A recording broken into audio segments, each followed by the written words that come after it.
আসসালামু আলাইকুম। আমি আপনাদের আজকে ঝটপট একটি তরকারি রান্না করে দেখাবো। এর জন্য আমি কড়াইতে পরিমাণ মতো তেল দিয়ে দিলাম। এখানে আমি সরিষার তেল দিয়েছি, হয়ে গেছে। এখন এখানে আমি দিয়ে দিচ্ছি পেঁয়াজ কুচি।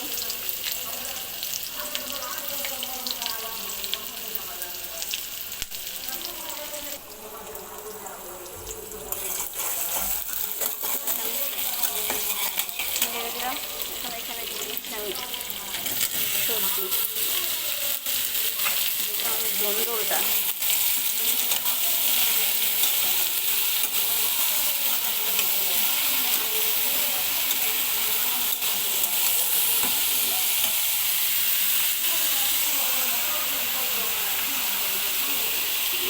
কাঁচামরিচ,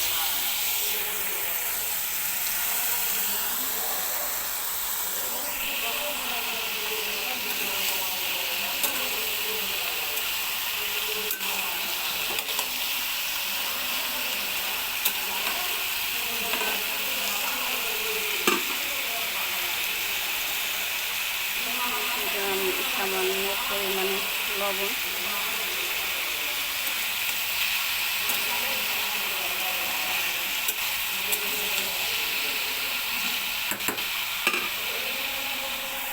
এখন এটাকে আমি ঢেকে দিব 5 মিনিটের জন্য।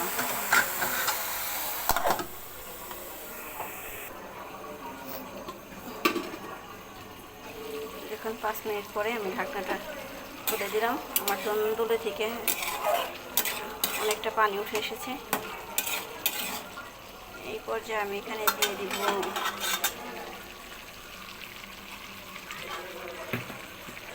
সামান্য পরিমাণে হলুদের গুঁড়ো।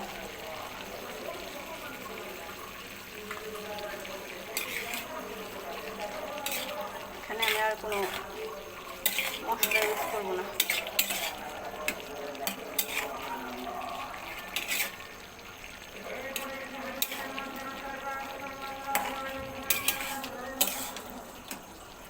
এটা আমি সম্পূর্ণ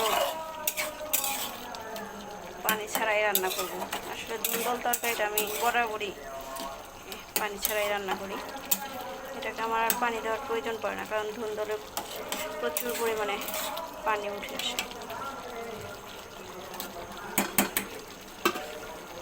দেখুন এই পর্যায়ে আমি আবার 2 মিনিটের জন্য ঢেকে দিলাম।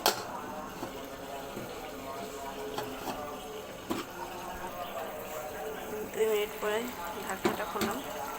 দেখেন তরকারির কালারটা কতটা সুন্দর হয়েছে।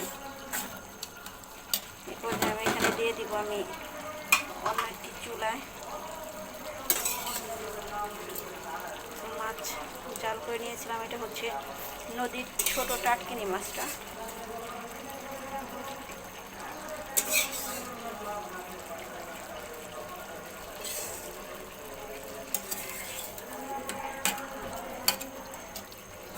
চুলায় জাল করেছিলাম, সেখানে একটু ঝোল ছিল।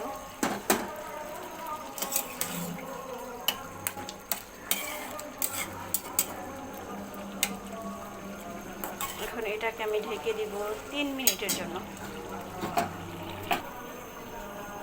দেখুন 3 মিনিট পর আমি ঢাকনাটা খুলে দিলাম।